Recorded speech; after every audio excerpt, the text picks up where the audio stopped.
Welcome on in, everybody. It is finally time for us to begin our dynasty here on College Football 25. I have gone ahead and made a team using the Team Builder website, and that team is the Midwestern Horned Owls, who are located in Plainfield, Illinois. Our roster is made up of leftovers from the transfer portal. We have 0 freshmen and sophomores. That's right, we have only juniors and seniors making up our entire roster. 49 seniors and 36 juniors to be exact. That means that even if all 35 of our scholarships get used, we will still have 14 roster spots open. So expect a bunch of walk-ons after year number 1 of this dynasty. We are a one-star school, so recruiting is going to be tough, but very important and key to this series, especially early as we try to reshape this roster. Like I said, we are a one-star school, and that is because we took this spot of Georgia State. So we have their prestige and grades like academic prestige and campus lifestyle, which those two grades specifically you can't improve or change. We also have Georgia State's rivals as our own, being Kennesaw State, whose mascot is also an owl. Our other rivals are Georgia Southern, who were in the Sun Belt Conference with Georgia State, who of course we did take over. I decided to move Georgia Southern to Conference USA with us in order to even out the teams in both the Sun Belt Conference and Conference USA.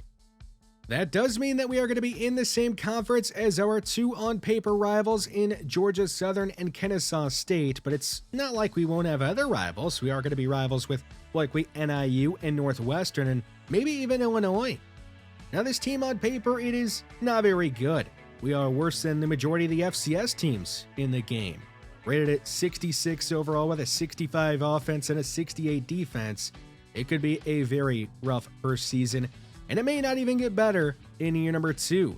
But head coach Reggie Hambrick, he is ready to get this dynasty underway. He was a running back at his playing days at the University of Iowa. He was listed at 5'10", 235 pounds, so definitely a power back. Then once he got going downhill, he was tough to stop. Just ask Northwestern, they would definitely say the same thing. Now, he did have to undergo a coaching change before his senior season, and that forced him to adapt his game quickly. And he did pretty well, but not well enough.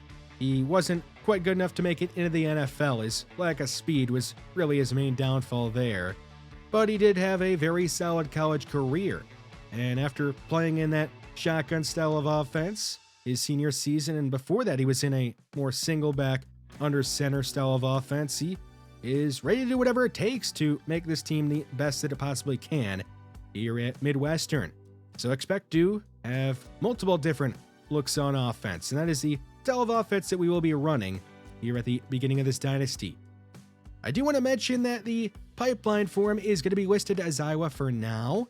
I would like that to be Illinois, but for whatever reason, Illinois is not an option. Hopefully EA is able to fix that and put Illinois as a pipeline option for your coach here in the very near future. The first upgrade we used on Reggie Hambrick was to make it so we could scout running backs easier. And the next one that we get will definitely be going towards the offensive line, as I think our main focus has to be early in this dynasty fixing the trenches and then just kind of working our way out from there.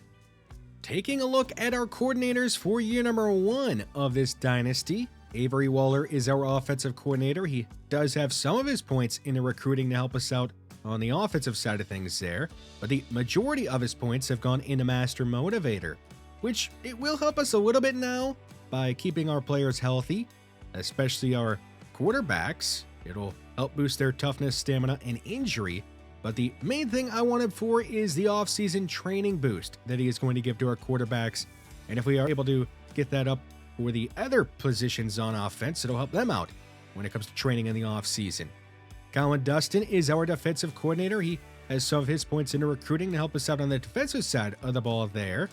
But again, his main focus is something else. It is Scheme Guru, which is really good for us here in year number 1 with a lot of our players not being very good. It'll help boost those guys up a little bit and at least make it so our defense, hopefully, doesn't get destroyed week in and week out. Especially love this next one here, which increases our knockout chance on passes 10 yards or less down the field. Hopefully we can get that up some more and get our defensive backs better at breaking up passes more than just under 10 yards. So that will be our coaching staff here for year number 1 of this Midwestern Dynasty. Have a pretty good balance between all 3 of the main focuses for the skill trees for the coaches. Moving on to the roster, it is not a very good roster. We already talked about having only juniors and seniors on this team. Let's go position group by position group. Our starting quarterback to begin the year will be Justin Cage, who is only a 57 overall. He's got 86 throw power and 76 accuracy underneath. And my main takeaway after seeing him in practice is he is going to stand in there and take hits, but at least give his pass catchers and playmakers a chance to make a play down the field, as you are able to see here with these 2 highlights. So yeah, he's going to stand there, take some hits, but if he ends up getting injured or not playing very well, what's our backup plan at quarterback for this first season? Well, if we have to start somebody else, I would like to start Darius Holloway, who is redshirted for now, but don't be surprised if he ends up taking over as our starting quarterback late in the season, and we end up just burning that red shirt, because he is a dynamic player that can at least extend plays and make something happen when nothing is open. The running back room is all right. There are 3 players here that I expect to see getting carries. It would be Jimmy Hill, Jordan Bryant, and Cameron Barber. The one that I'm definitely most excited about is Jordan Bryant, who may only be 5'7", but he's got the most juice on the team. He is able to turn a little dump off screen or an underneath swing pass or anything really just underneath into something big, as you see here. So we're going to be getting the ball a lot to him when we are looking for big plays. And even when we just want to do something on offense, he's the guy we are going to be looking to. The wide receiver room is not very good. It's a lot of players who are just okay, that I would say are just jack of all trades, master of none type of guys. Denard Stockton is our top wide receiver on the roster. He's all right, but nothing special. He is tied for the highest overall on the team now, so I guess we should expect him to at least be all right out there for us. The tight end group is not very good, not really worth even talking about him, but the offensive line is. This may actually be not just the strength of our offense, but the entire team overall. We have a really good offensive line. The only weakness on it is at left tackle, where we have a 63 overall that could end up bringing the rest of the group down. But if Ramirez is able to at least hold up all right out there, or Powell Jr., we could be pretty good up front, at least to begin the year. But once you get into the non-conference games, it could be a struggle when we're going up against teams that are way higher overall than we are. The interior defensive line has 2 players that stand above the rest in Javon Turner and Joe Moss. Javon Turner is a power guy with great block shedding and power moves, and Joe Moss has good athleticism, especially for his size. Off the edge, DeMarcus Perkins is really the only edge rusher that I have any sort of confidence in being okay. He's a 69 overall with 80 speed, and he's got some decent power moves. But opposite of him, Milton Hampton will get a chance to start. We'll see if he's able to do his job over there, or if we're going to have to use a committee on the opposite side of Perkins. I like our off-ball linebackers. Wyatt Van Horn, he has really good speed, especially for only being a junior, so he's going to be able to stick around for another season unless he decides to transfer away. I doubt he's going to be trying to leave to go to the NFL. Deshaun Rockwell, he's listed as a power rusher, but he's a really versatile player, even though he is listed as a power rusher. And you're going to see that here. He's able to drop into coverage, so we're going to be using him in different ways. He will be used as an edge rusher somewhat, but we're also going to be using him as an off-ball linebacker. The cornerback group is a group I am very concerned about. We are really undersized here, and we're also not very fast, and that's a really bad combo to have when you're going to be going up against some speedy receivers, very likely. So hopefully our undersized and slow cornerbacks are able to at least not get beat deep, so we're likely going to have to play a lot of off coverage and not press, and also get a lot of help from our safeties, which we're going to be talking about in a second. So the 2 cornerbacks that you have seen here in King and Washington, they are our 2 best cornerbacks rated man coverage-wise and zone coverage-wise with the balance. So I expect to see those 2 on the field quite a bit.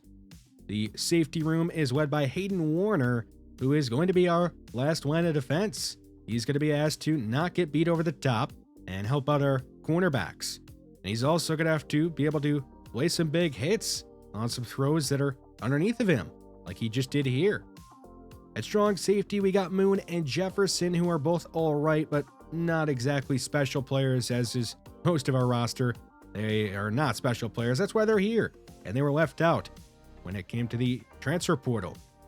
I should also mention that we are going to be running a 4-2-5 style of defense. I love the versatility that you can get out of having that extra defensive back on the field. It could be a safety that you use as a hybrid linebacker or a hybrid corner. There are just a lot of options in a 4-2-5 style of defense.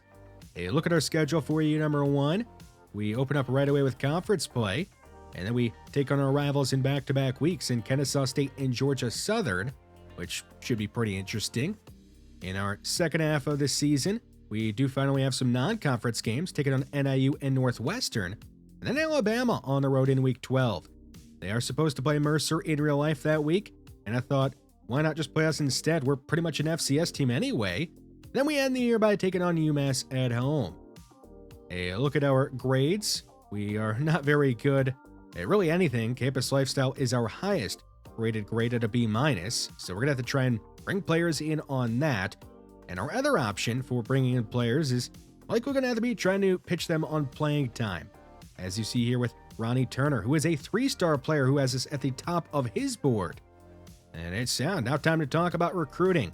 It's going to be really important for us, especially early in this dynasty with how many veterans we have on the roster. Ronnie Turner, he is listed as a bust, but looks pretty solid to me. 90 throw power, 90 speed, 91 excel. Could obviously use some work on the accuracies, and definitely a player that we're going to be going after since he does want to come here. Carlos Harbor, a 6'2", 231-pound running back.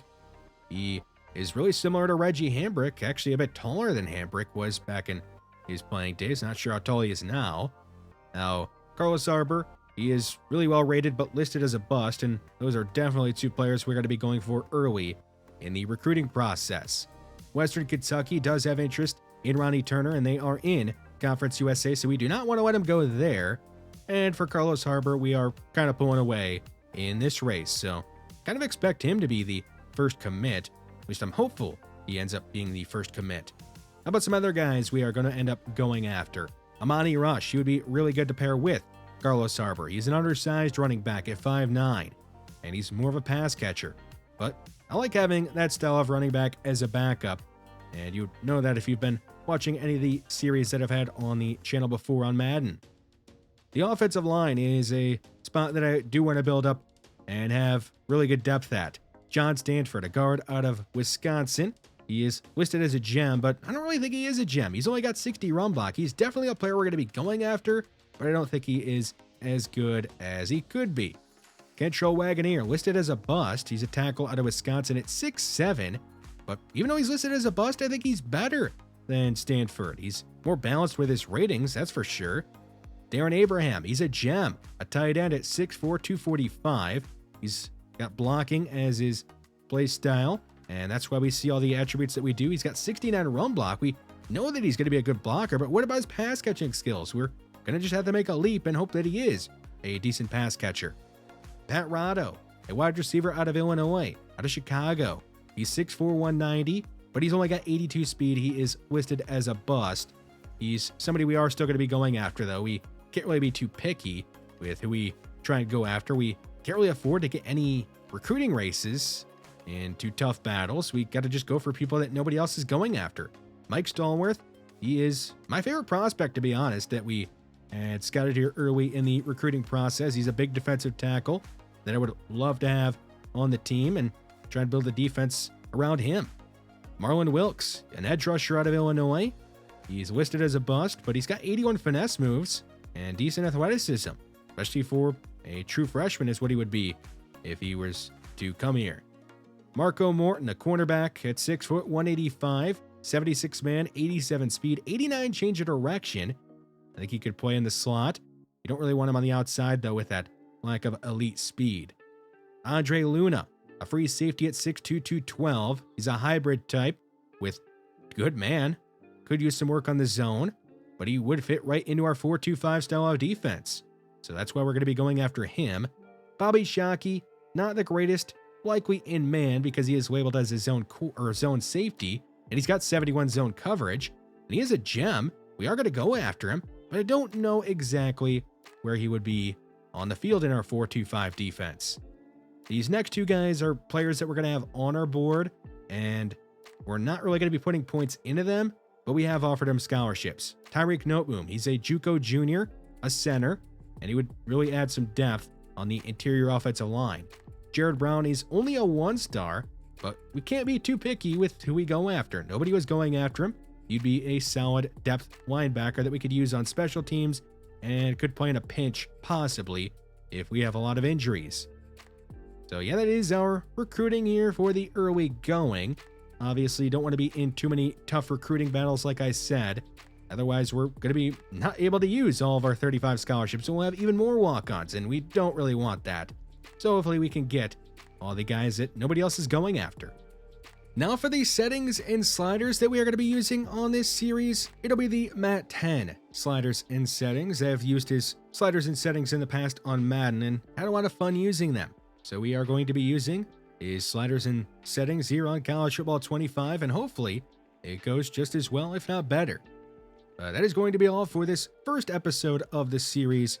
In our next episode, we are going to be getting into some actual game action, taking on UTEP, opening up not only the season, but also opening up conference play right away. If you guys are as excited as I am for this series, let me know down below, drop a like, and subscribe for some more Midwestern Dynasty here on the channel. That is going to be all for this first episode. Thanks for watching, and I hope to see you guys in the next one and throughout the entire series.